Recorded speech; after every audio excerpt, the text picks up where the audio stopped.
Hello everyone, welcome back to my channel. But if you're new here, hi, my name is Pia Besmonte and I'm currently a breast cancer warrior. Kung ikaw ay active SSS member and currently you're a cancer patient or cancer warrior as well, then this video is for you. Because today ay ituturo ko sa iyo kung paano makapag-apply for SSS partial disability claims or benefits.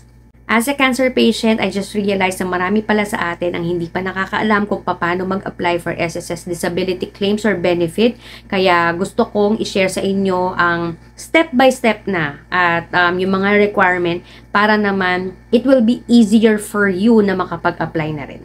Before tayo pumunta sa steps or requirement or document, kailangan mo munang tandaan na ikaw ay dapat nakapag-contribute na sa SSS for at least 36 months prior sa iyong diagnosis. Kung na-meet mo yung eligibility na yan, then we proceed to filing of your claims. Unang-una, kailangan mo siguraduhin na you already have an existing bank account details sa iyong portal. Ang tinatawag nila doon ay disbursement module. But kung wala pa, you just go to your SSS portal, punta ka sa services, and meron doon yung disbursement module enrollment. So, doon kailangan mo i-enroll ang sarili mong bank account.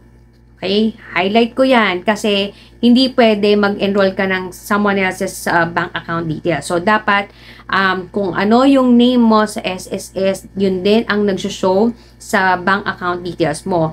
You will need to get your statement of account or proof of account from your bank plus a valid ID. So, picture ng valid ID mo.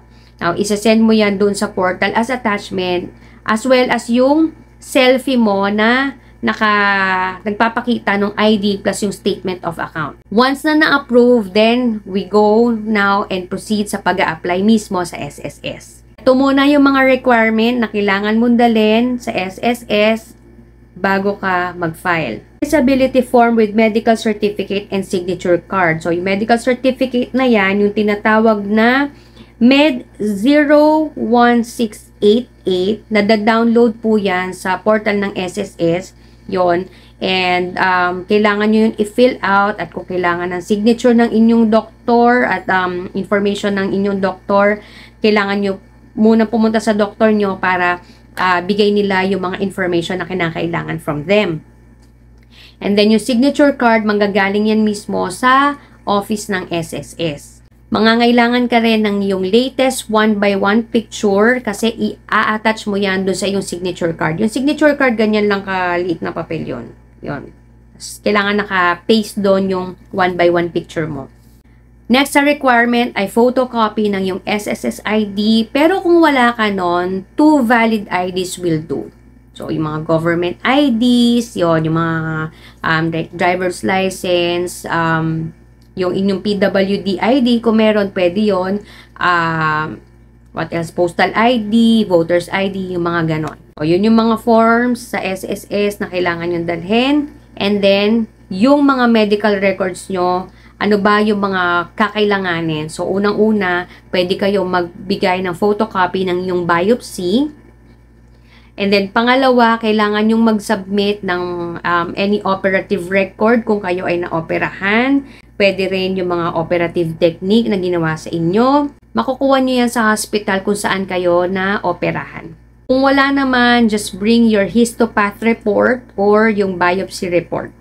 Kapag kumpleto mo na yung requirement na yan, you may now go to SSS branch.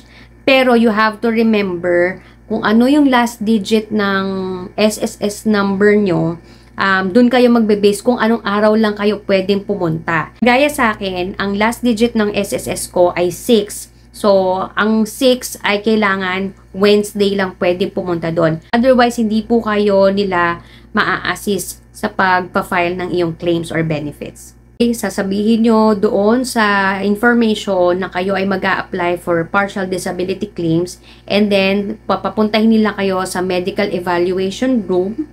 So, pipila kayo doon kung may pila. Ang mangyayari doon ay i-interviewin kayo, sasabihin nyo yung mga requirement nyo, and kung meron kayong kailangan i-fill out or pirmahan, then pipirmahan nyo yun. Once na matapos na yon, ay ipaprocess na nila ito and kayo ay mag-aabang-abang na lang.